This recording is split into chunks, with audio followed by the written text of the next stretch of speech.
말씀이 있는 교회, 그 말씀 전하는 교회, 말씀대로 살아가는 교회, 말씀의 빛 교회.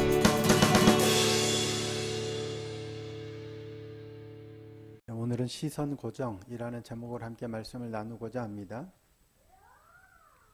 오늘 본문은 예수님께서 성전에서 나가시면서 성전이 무너뜨려질 것을 예언하시고, 그리고 어느 때 그런 일이 있을 것이다 라고 묻는 제자들에게 그 환란의 징조에 대해서 말씀하시는 기록입니다. 예수님께서 성전에서 나가실 때 제자 중에 하나가 와서 예수님께 그러죠. 이 화려한 성전을 좀 보십시오 라고 자랑합니다. 근데 예수님께서 뭐라고 말씀하세요? 돌 하나도 돌 위에 남지 않고 다 무너뜨려지리라. 그러니까 성전이 파괴되고 무너질 것을 말씀하시는 거예요. 자, 오늘 보면 1절, 2절 말씀인데요. 다시 한 번만 읽어보실까요? 1절, 2절입니다. 자, 시작. 예수께서 성전에서 나가실 때에 제자 중 하나가 이르되 선생님이여 보소서, 이 돌들이 어떠하며 이 건물들이 어떠하니이까? 예수께서 이르시되 내가 이 큰 건물들을 보느냐? 돌 하나도 돌 위에 남지 않고 다 무너뜨려지리라 하시니라. 아멘. 성전에서 나가실 때 있었던 일이에요. 성전에서 나가시기 전에 예수님께서 뭐 하셨어요? 성전에서 가르치셨습니다. 뭘 가르치셨냐면 물론 하나님 나라에 대해서 가르치셨겠죠. 그런데 마가복음에서 지금 성전에서 나가시기 전에 기록하고 있는 게 뭐냐면 서기관들에 대해서 책망하는 거예요. 서기관들이 그리스도를 다윗의 자손이라고 하는 것에 대해서 책망하시죠. 그리스도가 다윗의 자손이 아니라는 말씀은 아닙니다. 서기관들이 그리스도를 다윗의 자손이라는데 다윗이 주라고 했는데 어떻게 자손이 되겠느냐라고 서기관들을 책망하시는데, 이거는 그리스도가 다윗의 자손이 아니라는 말씀은 아니에요. 성경에 기록된 대로 여러 군데 기록되어 있었죠. 예언한 대로 그리스도는 다윗의 자손으로 오시는 게 맞아요. 그래서 맹인 거지 바디메오도 다윗의 자손이여 라고 불렀죠. 다윗의 자손으로 오시는 이여 호산나 찬양하기도 했고요. 그러니까 그리스도는 다윗의 자손이 맞아요. 그런데 서기관들을 책망하신 이유가 뭐냐면 유다 혈통으로 다윗의 후손으로 다윗의 자손으로 오신 이런 육신적인 일에만 매여서 영적인 그리스도를 알아보지 못하고 배척하는 그들을 책망하는 거예요. 혈통이라는 외적인 요소에만 시선을 빼앗기고 마음을 빼앗기고 진짜 그리스도가 오셨는데 그를 못 알아보는 거예요. 그리고 그를 죽이려고 꾀하죠. 그러한 그들의 어두운 영적 상태, 외적인 것에만 매몰되어 영적인 것, 그 중심을 보지 못하는 서기관들을 책망하는 거예요. 그들의 그런 어리석음을 대비하기 위해서 누구를 얘기했냐면 가난한 과부의 헌금을 기록하고 있는 거예요. 그러니까 외적인 것에 시선을 빼앗겨서 정작 중요한 그 중심을 놓쳐버리고 있는 이들을 책망하고 있는 겁니다. 그래서 서기관들은 뭐예요? 외식하죠. 높은 자리에 앉고 화려한 옷을 입고 다니면서 인사받는 것, 이런 데 빠져 있는 거예요. 그러면서 가난한 과부의 가산을 삼키죠. 근데 아무런 사람들의 주의를 끌지 못하는 이 가난한 과부는 2렙돈을 헌금해요. 뭐 오늘 화폐 가치로 따지면 뭐 2,000원이라고 하는데 사실은 그냥 우리로 따지면 100원, 200원 동전을 넣었다고 생각하면 정말 작은 양이죠. 하지만 그럼에도 불구하고 겉만 번지르르한 서기관들이 아니라 이 가난한 과부가 정말 하나님을 잘 믿었다, 가장 많이 헌금했다라고 칭찬하시는 거예요. 그러니까 뭐냐면 겉으로 보여지는 것이 아니라 그 중심이 중요하다라는 것을 계속 강조하고 있는 거예요. 오늘 본문도 그와 마찬가지입니다. 화려한 성전을 바라보는데 그것이 중요한 게 아니라는 거예요. 근데 나는 무엇에 관심을 두고 있나? 여러분은 무엇에 관심이 있습니까? 요즘에 그러니까 청년들이 일을 잘 안 하려고 하잖아요. 비정규직을 그냥 그렇게 살아가요. 직장에 취업 안 하려는 사람이 많아요. 그러면서 주식이나 로또나 뭐 다른 코인이나 겉으로 보여지는 것에 마음을 빼앗겼기 때문입니다. 나는 어떤가? 겉으로 보여지는 것에 연연하고 있는가? 아니면 그 중심으로 하나님의 말씀을 따라 살아가려고 애를 쓰고 있는가? 어떤 것 같으세요? 하나님은 중심을 보시는 분인 줄 믿으세요? 네. 하나님은 중심을 보시는 분이라는 사실을 우리는 배웠어요. 그렇다는 사실을 알아요. 근데 문제는 하나님이 중심을 보신다는데 자꾸 우리는 겉으로 보여지는 거에 신경을 쓰고 연연할 때가 많다는 거예요. 자, 성전에서 나가실 때에 예수님께 화려한 성전 건물을 좀 보라 라고 제자가 말했죠. 1절 말씀을 다시 한번 보실까요? 자, 1절입니다. 예수께서 성전에서 나가실 때에 제자 중 하나가 이르되 선생님이여 보소서 이 돌들이 어떠하며 이 건물들이 어떠하니까. 성전에서 나가실 때 누가 그러는 거예요? 제자 중 하나예요. 책망을 받은 서기관이나 바리새인들이 그런 게 아니라요. 방금 전에 가르침을 받았던 제자들 가운데 한 사람이 지금 이 얘기를 하고 있는 거예요. 방금 전에 뭐라고 가르치셨어요? 그런 것에 연연하지 말라는 거예요. 껍데기가 중요한 게 아니라 중심이 중요한 거야. 저 가난한 과부처럼 그 마음으로 하나님을 섬겨야 돼. 사람들에게 인사받고 인정받고 존중받고 이런 겉으로 번들으라는 게 아니라 중심이 중요해. 방금 가르치셨어요. 방금 가르침을 받은 제자가 성전에서 나가실 때 지금 이러는 거예요. 누가복음에 보면 이 제자가 성전의 겉에 마음을 빼앗겠다, 시선을 빼앗겠다는 게 조금 더 드러납니다. 자, 누가복음 21장 5절 말씀입니다. 어떤 사람들이 성전을 가리켜 뭐예요?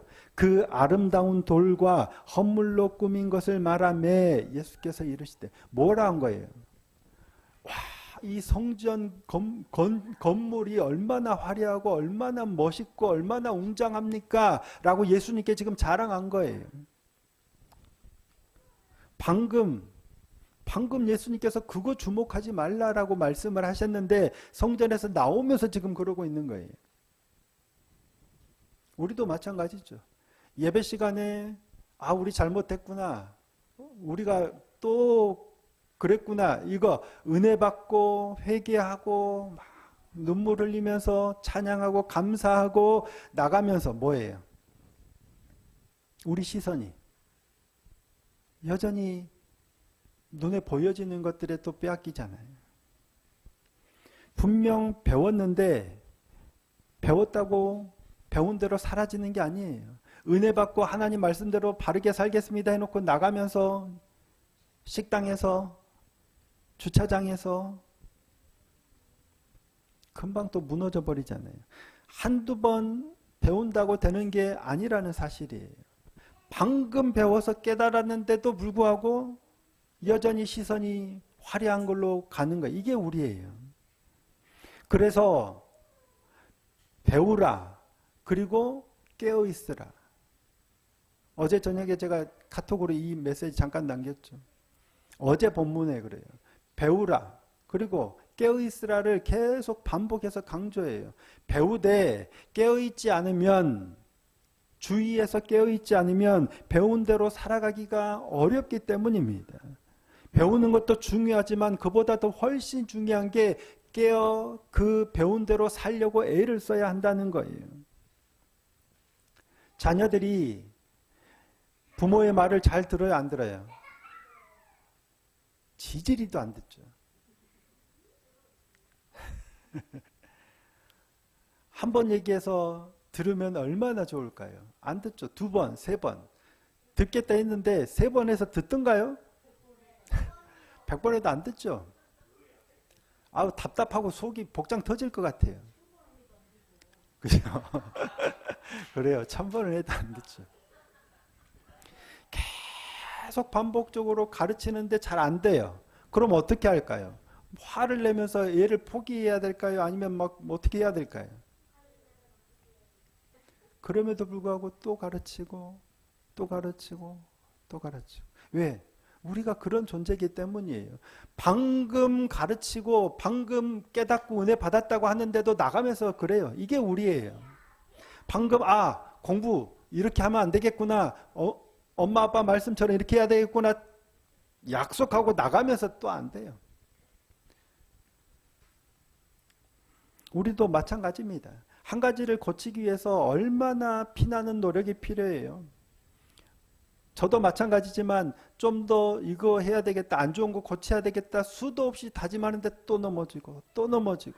그러면 하나님이 너는 그럴 줄 알았어, 너는 안 돼 하고 포기하시나요? 아니잖아요.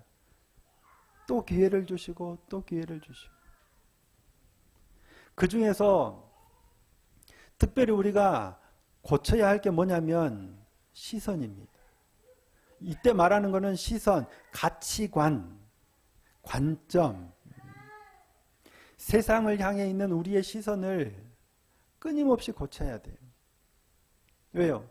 분명 말씀으로 예배로 하나님을 바라봐야 되고 하나님 나라의 가치를 따라 살아야 된다라고 배우고 다짐하고 나가지만 바로 나가면 또 세상이 보이잖아요. 화려한 성전이 보이거든요.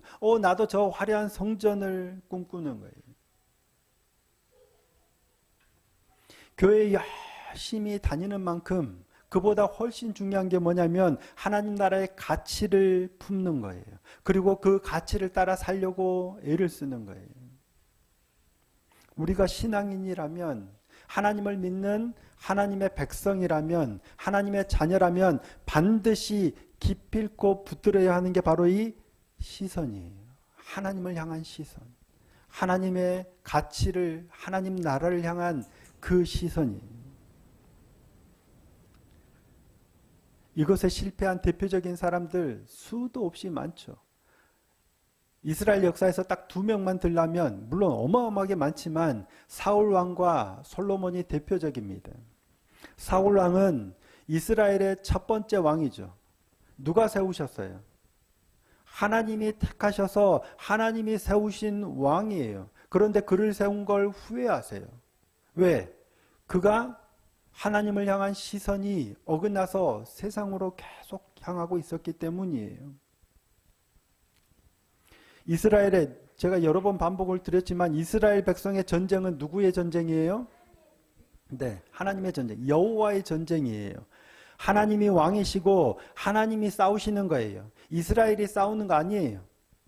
애굽에서 나와서 가나안으로 들어가기까지 누가 싸우세요? 계속 애국 군대가 쫓아오도 하나님이 싸우시고 가나안에 들어갈 때도 하나님이 싸우시는, 안악 자손 상관없어요. 하나님이 싸우시기 때문이에요.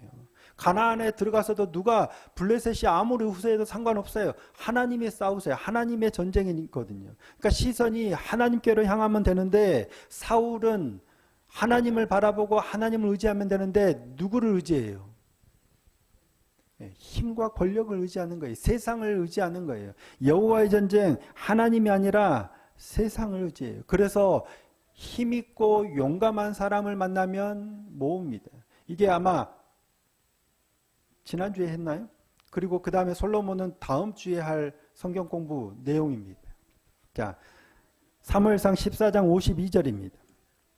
사울이 사는 날 동안에 블레셋 사람과 큰 싸움이 있었으므로 사울이 힘센 사람이나 용감한 사람을 보면 그들을 불러 모았더라. 블레셋과 싸움이 있으니까, 늘 사는 날 동안에 싸움이 있으니까 힘세거나 용감한 사람, 싸움 잘하는 사람 못 불러 모으는 거죠. 당연한 것 같죠. 근데 사는 날 동안 계속 사울의 시선은 어디를 향해 있냐면 세상의 가치에 고정되어 있는 거예요.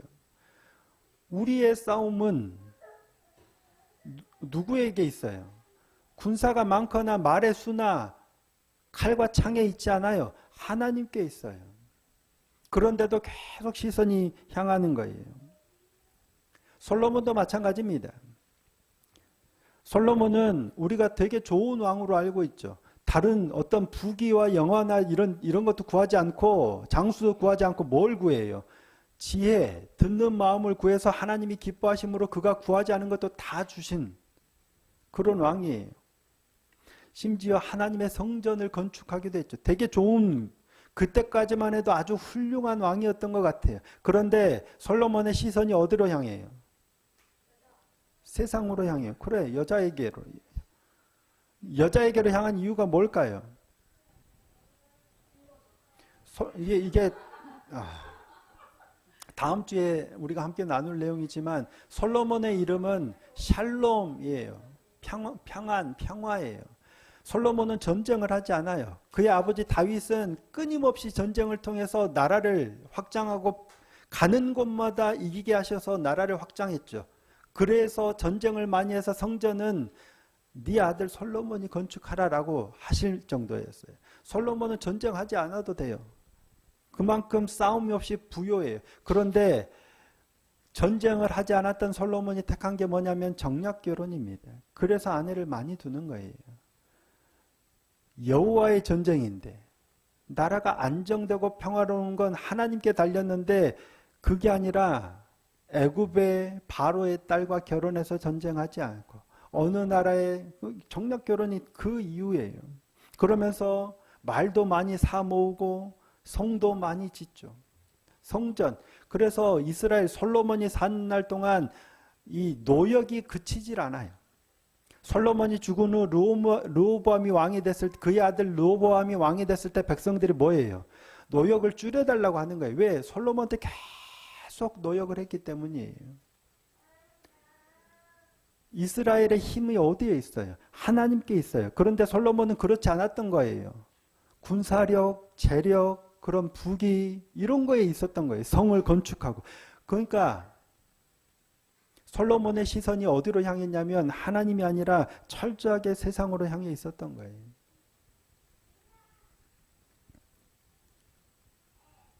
약속의 땅 가나안에 또 하나의 애굽을 건설한 거죠.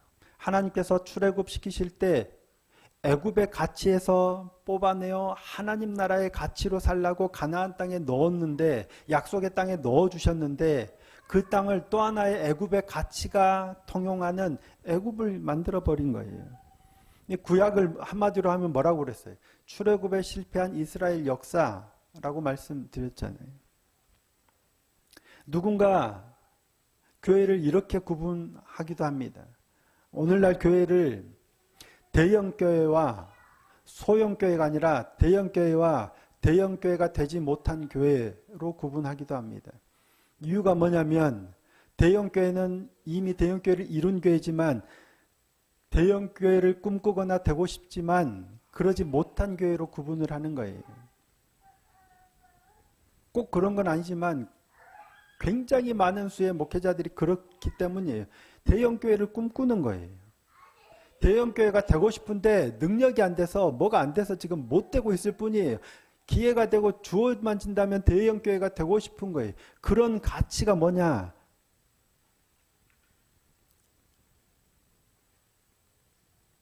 그러면 돼요? 성공도 마찬가지입니다. 성공한 인생하고 성공하고 싶고 성공하려 했지만 성공하지 못한 인생 이렇게 구분이 돼요. 철저하게 세상의 가치로 바라보는 거예요. 성공이란 뭐예요? 세상의 가치와 시선으로 부유해지는 거예요. 더 높이 올라가는 거예요. 그래서 끊임없이 남보다 더 많이 가지려고 하고 남보다 더 높은 곳으로 올라가려고 하는 거예요. 그게 성공이니까요. 세상의 시선으로. 그래서 어떻게든 남보다 많이 가지려니까 남이 가진 거 빼앗기도 하고 남을 밟고 올라서고 성공하려고. 그게 뭐냐면 애굽의 피라미드 구조입니다. 맨 밑에 노예들, 하층민들, 그 위에 노예를 부리는 사람들, 그 위에 귀족들, 그 위에 왕. 철저하게 피라미드로 이루어져 있어요. 그래서 누군가를 밟고 내가 그 위에 단계로 올라가려고 하는 거예요. 더 많이 뱉고 빼앗고 올라가려고. 이게 철저한 애굽의 가치, 세상의 가치입니다. 근데 하나님 나라는 그렇지 않아요. 남의 것을 빼앗고 남을 밟아서 올라가는 성공을 꿈꾸는 게 아니에요. 가치와 시선을 변화시켜야 됩니다. 하나님 나라의 가치로 변화해야 돼요. 근데 엄청 어렵죠. 그럼 하나님 나라의 가치는 뭘까요? 예수님께서 감남산에서 성전을 마주대하여 앉으셨을 때 베드로, 야고보, 요한, 안드레가 예수님께 물어봐요. 어느 때에 이런 일이 있겠습니까? 라고 묻자 예수님께서 뭐라고 대답하세요? 너희가 사람의 미혹을 받지 않도록 주의하라. 너희가 사람의 미혹을 받지 않도록 주의하라. 자, 5절 6절입니다. 오늘 본문 5절 6절입니다. 예수께서 이르시되 너희가 사람의 미혹을 받지 않도록 주의하라. 많은 사람이 내 이름으로 와서 이르되 내가 그러하여 많은 사람을 미혹하리라. 이 말씀도 마찬가지입니다. 끊임없이 미혹해요. 그래서 주위에서 깨어 있어야 되는 거예요. 세상의 가치에 미혹되지 않도록 주위에서 깨어 있어야 돼요. 그렇지 않으면 나가면 천지 눈에 보이는 게 세상의 가치거든요. 나는 열심히 하나님 나라의 가치로 살아야 되겠다 다짐하고 나가는데 세상은 우리의 것을 빼앗고 더 높은 곳으로 올라가려고 하고 자꾸 우리를 미혹하거든요. 그들은 너희를 공회에 넘겨주겠고 너희를 회당에서 매질하겠으며 나로 말미암아 너희가 권력자들과 임금들 앞에 서리니. 우리는 바르게 살려고 했더니 세상은 가만 내버려 두지 않는 거예요. 그러면 이게 실패한 건가요? 그들이 우리를 끌어다가 공회로 데려가고 감옥에 가두고 매질하고 실패한 건가요? 세상의 눈으로는 실패한 거죠. 하지만 실패가 아니라는 거예요. 예수 그리스도께서 십자가에 달리신 게 실패한 건가요? 아니죠. 세상의 시선으로 보면 실패자예요. 하지만 하나님의 눈으로 바라보면 아니죠. 하나님의 뜻대로. 자, 고린도전서 1장 18절 말씀입니다. 십자가의 도가 멸망하는 자들에게는 미련한 것이요 구원을 받는 우리에게는 하나님의 능력이라. 세상이 바라볼 때는 고난의 길, 회당에서 매질당하는 길, 심지어 십자가의 길이 실패의 길이고 망하는 길이라고 생각했는데 아니에요. 하나님의 능력이에요. 이게 우리가 걸어가는 길입니다. 그런데 우리는 너무나도 미혹되기 쉬운 연약한 존재입니다. 그래서 끊임없이 시선을 주님께로 고정시키고 하나님 나라의 가치를 따라서 걸어가야 돼요. 그런데 쉽지 않죠. 어떻게 이 길을 걸어가실까요? 배웠어요. 다짐했어요. 나가면서 넘어질 텐데 어떻게 이 길을 주님께 시선을 고정할 수 있을까요? 그래서 매일 말씀 앞에 서는 겁니다. 잘 안 되거든요. 또 아이고 이달 월급이 또 누군가는 주식으로 돈을 벌었다네. 누군가는 코인으로 벌었다네. 누군가는 뭐 끊임없이 우리의 마음을 미혹하거든요. 그래서 말씀 앞에서 다시금 하나님의 길이 뭔지, 십자가의 도가 뭔지, 그리고 그 붙든 말씀이 나를 지켜달라고 기도하는 자리. 쉽지 않은 것 같습니다. 성공은 하려고 하는 게 아닌 것 같아요. 성공은 하려고 하는 게 아니라 되어지는 거예요. 성공하려고 애를 쓰면 세상의 가치를 따라 살 수밖에 없어요. 하나님 나라의 하나님의 말씀을 따라 하나님 나라의 가치를 따라 살아가면 성공이 되어지는 거예요. 저와 여러분이 어떤 길을 걸어갈지 참 쉽지 않은 길인 것 같습니다. 성공하려고 하는 길은 넓은 길이요 평안한 길이에요. 하지만 하나님이 우리에게 보이신 주님이 걸어가신 그 길은 좁은 길, 좁은 문입니다. 하지만 그 길이 생명의 길인 줄 믿습니다. 말씀 앞에서 그 길을 견지하고 바르게 지켜내며 살아가는 우리 모두가 되기를 소원하고 축복합니다. 그리함으로 하나님이 성공케 하는 그런 복된 인생이 될 수 있기를 예수님의 이름으로 축복합니다.